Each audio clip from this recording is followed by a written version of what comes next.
I want you to picture a couple like the Millers. They aren't new to travel. They've crossed the Atlantic more than 10 times. They know how airports work. They're holding valid passports, standing confidently with printed tickets for a long dreamed of cruise down the Danube. It's May 2026. They step up to the check-in kiosk at JFK or Heathrow, expecting the familiar whir of a machine printing boarding passes. Instead, the screen flashes red. Travel not authorized. A supervisor walks over, calm but firm. She doesn't ask for their tickets. She asks something else entirely. Did you register your biometrics in the new EES portal? Do you have your approved ETS digital permit? The Millers freeze. They thought those things were rumors, maybe rules for other travelers, not for them. They believed their passport was still a golden key. The supervisor shakes her head. Without the digital entry permit linked to a facial scan, the system cannot issue a boarding pass. The flight is closed. In a matter of minutes, the Millers lose a $15,000 cruise, their anniversary trip, and the confidence they carried into the airport. They're left on the curb with their luggage, wondering when the rules changed. I'm here to tell you they already have. While most people weren't paying attention, the travel industry built a digital wall. The era of simply showing a passport and walking through is over. If you try to travel in 2026 using habits from 2016, you will not make it past the first checkpoint. If we haven't met before, hello. My name is Mila. I've been a flight attendant for 15 years, and I call myself the guardian of travel. I've watched this industry move from paper tickets to e-tickets, then to QR codes on phones. That was the digital transition. What's coming next is the biometric transition. I sit in airline briefings, I read internal memos, I see the scanners being bolted into airport floors right now. This system is being built for speed and control, not for travelers who value privacy or human help. I'm making this because I don't want you to be the Millers. I don't want you standing at a counter while a computer quietly decides you don't exist. Today, I'm going to translate corporate language into plain survival rules. We'll cover the massive changes arriving by 2026, what you must do before you travel, and how to keep your freedom in a world that increasingly wants to track every move you make. And it affects nearly every traveler heading to Europe. For decades, flying to France, Italy, Spain, or Switzerland was simple. You landed, walked to a booth, handed over your passport, and received a stamp. That stamp was your permission to stay. That system is disappearing, replaced by what many insiders now call a digital fortress. This is the ETIS and EES mandate, and by 2026 it will be unavoidable. The old passport stamp is being retired in favor of a system called the entry-exit system.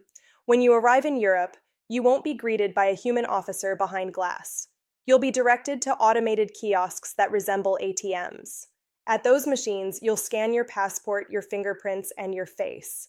Not a quick photo, but a high-resolution biometric map.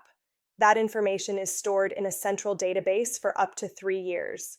Every entry and every exit is logged down to the minute. If you overstay your 90-day allowance by even an hour, the system flags you automatically. There's no discretion, no explanation, just a computer-generated violation that can result in fines or a future ban. But here's the part that catches most people off guard. You can be denied travel before you ever reach Europe. That's because of ETIS, which functions like a digital permission slip. It isn't called a visa, but it acts like one. Before your trip, you must go online, fill out a form detailing your identity, travel plans, and background, and pay a small fee. If that approval is not already linked to your passport in the system when you try to check in at your home airport, the airline computer will block you, no boarding pass will print, no matter how valid your ticket is. I've already seen versions of this play out. A passenger once arrived for a flight to New Zealand without completing a similar authorization. He was 80 years old and not comfortable with smartphones. The agent asked him to apply right there at the counter. The airport Wi-Fi was slow. The text on his phone was tiny. His hands shook as he tried to enter his credit card information. The system timed out twice. The flight closed while he was still struggling with the form. He missed the trip entirely. That's why timing matters. Never wait until the last minute. Apply for ETIS at least 96 hours before you fly. Sometimes the system flags applications for manual review, which can take days. If you wait until the airport, you will lose the flight, and be careful where you apply. Scam websites are already charging $50 to $80 to help with this process. The real fee is closer to $7. Only use official European Union domains. If a site demands large payments, close it immediately. Even though everything is digital, always print your approval confirmation. Keep it with your passport. Phones die, apps crash, paper doesn't. That first change comes from governments. The next one comes from airlines themselves, and it's happening right now in the United States, the UK, and Canada. This is the slow death of the boarding pass. We're moving toward tokenless travel, where your face becomes your ticket. At the gate, you won't scan a phone or hand over paper. You'll step in front of a camera, and the system will match your face to the image linked to your passport record. If it matches, the gate opens. It feels fast and futuristic, but it raises serious issues for older travelers. Facial recognition struggles with aging, glasses, weight changes, and medical procedures. I've watched travelers rejected by machines because their passport photo was years old.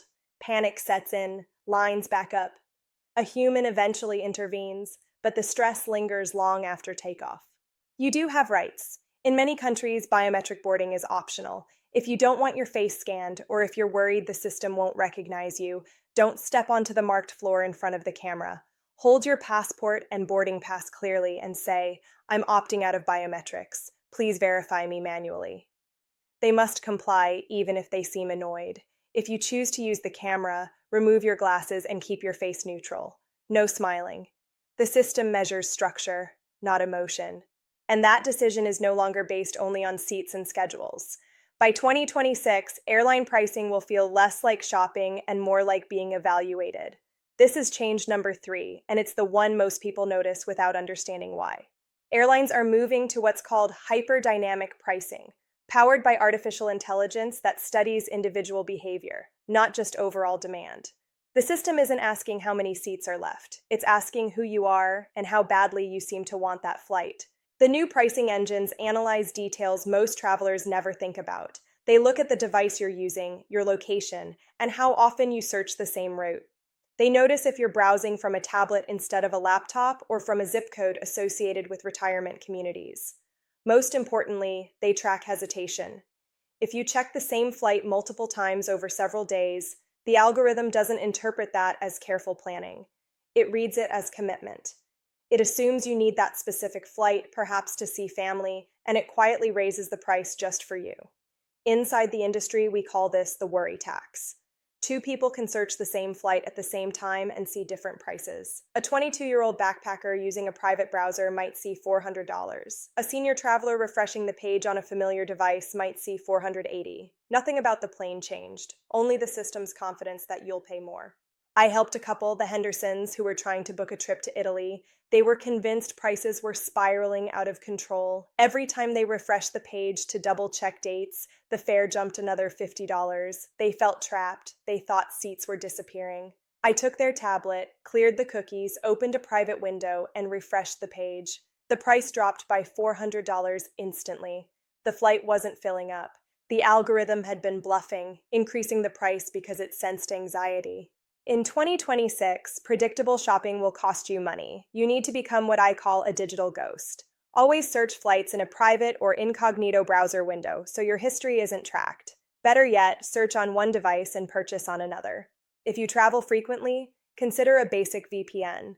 Sometimes a booking engine shows lower prices when it believes you're searching from a different city or country. This isn't about trickery. It's about refusing to volunteer information that's used against you.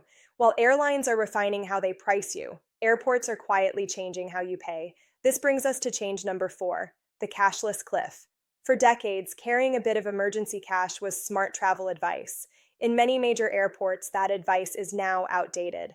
By 2026, large hubs in the US, UK, and Europe will be almost entirely cashless. You won't be able to buy water, food, or transportation with bills. On board aircraft, cash has already disappeared. For many senior travelers, cash has always been a safety net. The problem is that a safety net only works if it's accepted. I once had a passenger on a long domestic flight who was diabetic and experiencing a sudden drop in blood sugar. He asked to buy a juice. He offered cash. The payment system wouldn't accept it. Fortunately, a crew member intervened, but relying on kindness is not a plan. Before you travel, you must set up digital payments. Load your credit card into a phone wallet like Apple Pay or Google Pay. Carry at least 2 different card networks in case one is declined. If you dislike credit cards, consider a prepaid travel card loaded with a fixed amount. Treat it as digital cash. If your physical wallet is lost, your phone can still buy food, transportation, and essentials. And just as cash disappears, human help is becoming harder to reach. That leads us into the next shift, one that affects travelers most when something goes wrong, not when everything goes smoothly. And when something does go wrong, that's when the next change hits hardest. This is change number 5, and it's one I see every time there's a storm, a mechanical delay, or a missed connection. The human customer service agent is quietly disappearing. By 2026, airlines are shifting almost all frontline problem solving to chatbots and automated systems. For top-tier elite flyers, a phone number still exists.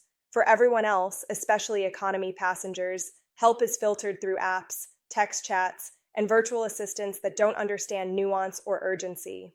When flights are canceled, the rebooking algorithm activates instantly. It scans availability and assigns you a new itinerary. The problem is that the algorithm doesn't know you. It doesn't know your walking speed, your medical needs, or that you can't sprint across a massive terminal in 10 minutes. It might reroute you across the country because, on paper, it's the fastest solution. And once the computer makes that decision, you can't reason with it. I watched this play out during a winter storm. A woman named Mrs. Gable stood at the gate, tears in her eyes, staring at her phone. Her flight had been canceled, and the app kept looping her through automated responses. She was trying to explain that her new connection time was too tight for her knees. The virtual assistant didn't understand. It just repeated the same options. Meanwhile, younger passengers rebooked themselves in seconds because they knew how to navigate the app quickly. Mrs. Gable spent the night in the airport simply because she couldn't break through the digital wall to reach a human being. This is why preparation matters. You must download the Airlines app before you travel. Create an account, stay logged in. When disruptions happen, the app gives you faster access than any phone line. If you're using text chat, don't type long explanations. Bots struggle with sentences. Use keywords. The most effective word is usually agent or representative. If the system keeps looping, type complaint. Many chat systems are programmed to escalate complaints to humans to avoid legal and public relations issues. There's also an international workaround. If the U.S. customer service line has a multi-hour wait, search for the airline's phone number in another country, like Australia or Singapore. Those call centers are often staffed by English-speaking agents in different time zones who aren't overwhelmed. They can access your reservation and help you just as effectively. While customer service is becoming automated, costs are rising in another way that surprises many travelers. This brings us to change number 6, the environmental surcharge. Ticket prices aren't increasing only because of inflation. Governments, particularly in Europe, are mandating the use of sustainable aviation fuel. This fuel dramatically reduces emissions, but it costs several times more than traditional jet fuel. Airlines pass that cost directly to passengers. By 2026, analysts expect airfare increases of 15 to 20% purely from environmental mandates. You'll see new line items on receipts labeled environmental tax, emissions fee, or green fuel contribution. These aren't optional. They're built into the ticket. Then, during checkout, you'll often see an additional box offering to offset your carbon footprint for a fee. That extra payment is usually optional and often goes to a third party. If your budget is tight, you can uncheck it. You're already paying mandatory green taxes in the base fare. I once spoke with a passenger who thought he'd been scammed. His base fare was $400, but taxes and fees pushed the total above $900. The airline hadn't doubled the price. Government and airport environmental fees had. If you're planning travel in 2026, add at least 20% to your expected airfare budget now, so there are no surprises later. And just as prices rise and service becomes automated, airlines are tightening control over something that affects you physically every single flight, your carry-on bag. And this is where many senior travelers run into trouble without realizing it until it's too late. This is change number 7. The automated carry-on crackdown. For years, there was an unspoken understanding at airports. If your carry-on was a little too big or a little too heavy, you might get lucky. A busy gate agent might wave you through. That human discretion is disappearing. By 2026, airlines are installing automated bag sizers and laser scanners at gates, especially in Europe, and they are spreading quickly to major hubs in the US and UK. These machines don't negotiate. You don't plead with them. You walk your bag through a scanner, and it measures the dimensions in 3 dimensions. Wheels, handles, everything counts. If your bag is even 1 inch over the limit, an alert triggers. You're flagged, and the bag is checked automatically. And because this happens at the gate, not at the check-in counter, the fee is higher. What used to be a maybe becomes a guaranteed charge. This worries me deeply for older passengers because I see the pattern. To avoid checked bag fees, many of you pack everything into a carry-on. That carry-on becomes heavy, sometimes 30 pounds or more. Lifting that much weight into an overhead bin is the #1 cause of shoulder and back injuries I see on planes. And in 2026, flight attendants are under stricter injury prevention rules. If you can't lift the bag yourself, we are not allowed to lift it for you. The bag gets tagged, sent to the hold, and you pay the fee anyway. I watched this happen to a man named Mr. Clark on a flight to London. He tried to avoid the baggage charge with an overstuffed carry-on. At the gate, the bag was weighed and measured. It was over the limit. In the confusion, he handed it over without removing his CPAP machine or his heart medication. The bag went into the cargo hold. The flight was 9 hours long. He spent the night terrified, without essential medical equipment because he was trying to save money. The solution is to stop fighting the overhead bin battle. It's a losing game. Switch your mindset. Use a personal item-sized bag that fits under the seat in front of you. It stays with you at all times. It holds your medications, documents, and essentials. You don't have to lift it. For everything else, check a properly sized bag at the counter where fees are lower and the process is calmer. Before your next trip, go home and measure your carry-on, including wheels and handles. If it's larger than international standards, donate it. Buy a bag labeled International Carry-On and never expand it. Expanded bags fail scanners instantly. Compliance is no longer optional. And once you accept that reality, travel becomes safer, calmer, and far less stressful again. And that calm is what will allow you to keep traveling in a world that feels like it's changing too fast. I know everything we've talked about today can sound overwhelming. Facial scans, digital permits, cashless airports, chatbots instead of people, scanners judging your luggage. It can feel like the golden age of travel is slipping away. But I want you to hear this clearly. Travel is not being taken from you. It's being redesigned, and with the right preparation, you can still move through it with confidence. I see it every week. The passengers who struggle the most aren't the ones who are old. They're the ones who are unprepared. The travelers who know which app to open, who have their documents printed, who understand how the system works, move smoothly while others panic. Knowledge has become the new priority boarding. When you understand the rules, the machines stop feeling like enemies and start feeling predictable. I want you to think about why you travel in the first place. You don't go through airports for fun. You do it to stand in front of places you've dreamed about, to sit across the table from family you love, to prove to yourself that your world is still big. That curiosity doesn't expire at 60 or 70, and no algorithm can take it away unless you let fear stop you from trying. So here's what matters most. Renew your passport early, download the Airline app, and practice using it at home. Set up a digital wallet so you're never stranded without a way to pay. Apply for required travel permits days in advance, not hours. Measure your luggage and stop fighting rules that are now enforced by machines. These aren't burdens, they're tools. Once you handle them, travel becomes simpler again. I want to hear from you. Which of these changes worries you the most? Is it privacy, technology, or the lack of human help when things go wrong? Write privacy, tech, or humans in the comments. I read them all, and your concerns guide what I explain next. I'll leave you with this. The world is still beautiful. Paris still glows at night. Rome still smells like coffee in the morning. Your grandchildren still run towards you at the airport when you arrive. Don't let a digital system shrink your life down to what feels comfortable. You've lived through far harder transitions than this. You can learn an app, you can scan a face, you can adapt.